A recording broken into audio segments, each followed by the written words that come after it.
Israeli আগ্রাসনের প্রতিবাদে বিক্ষোভে উত্তাল বিভিন্ন দেশ। মুসলিম দেশ তো বটেই, রাস্তায় নেমে আন্দোলন করছেন ইউরোপের বাসিন্দারাও। যুক্তরাষ্ট্রেও প্রতিবাদের সরব ফিলিস্তিনপন্থীরা দেয়া হচ্ছে ইসরায়েলকে বর্জনের ডাক। নারী শিশুদের উপরে বর্বরতার পরেও বিশ্ব নেতাদের এমন নীরব ভূমিকায় নিন্দার ঝড় উঠেছে। নিউ ইয়র্কে প্রেসিডেন্ট ডোনাল্ড ট্রাম্পের ওয়াল স্ট্রিট ভবনের সামনে এই জমায়েত। যুদ্ধবিরতি চুক্তির তোয়াক্কা না করেই ইসরায়েলের নৃশংস হামলায় ক্ষুব্ধ এই বিক্ষোভকারীরা। অনেক ইহুদিও যোগ দিয়েছেন কর্মসূচিতে, দাবি জানাচ্ছেন আগ্রাসন বন্ধের। অন্যায়ের প্রতিবাদে বিক্ষোভের বিকল্প নেই। বিক্ষোভের কারণে ভিয়েতনামে যুদ্ধ বন্ধ হয়েছে, তাই আশা ছাড়ছি না।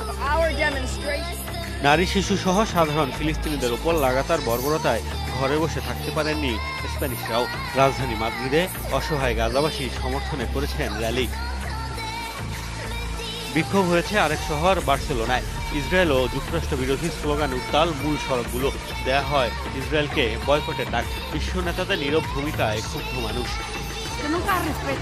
কেউই ইসরায়েলকে বিশ্বাস করে না, তারা কখনোই কোনো চুক্তিকে সম্মান করে না। যুক্তরাষ্ট্রের সন্তান হচ্ছে ইসরায়েল, কাজেই তাদের মধ্যে কোনো পার্থক্য নেই, কিন্তু ইউরোপের নীরব ভূমিকায় অবাক। ইসরায়েলি আগ্রাসনের প্রতিবাদে বিক্ষোভ হয়েছে লিবিয়ায়। অবিলম্বে ফিলিস্তিনিদের ওপর হামলা বন্ধের দাবি জানান আন্দোলনকারীরা। টিউনিসিয়ার রাজধানীতেও ফিলিস্তিনি পতাকা, ঐতিহ্যবাহী কেফিয়া নিয়ে সড়কে নামেন হাজার হাজার মানুষ। ইসরায়েলকে অকুণ্ঠ সমর্থন দেওয়ার ডোনাল্ড ট্রাম্পকে হার আখ্যা দেন ক্ষুব্ধ জনতা। মুসলিম ভাইদের পাশে দাঁড়াতেই রাস্তায় বের হয়েছি। আল্লাহ যেন গাজাবাসীর সংগ্রামকে সহজ করেন, তাদের প্রতিরোধকে সহজ করেন, বিজয়কে ত্বরান্বিত করেন। গাজায় যা হচ্ছে তা হৃদয় বিদারক।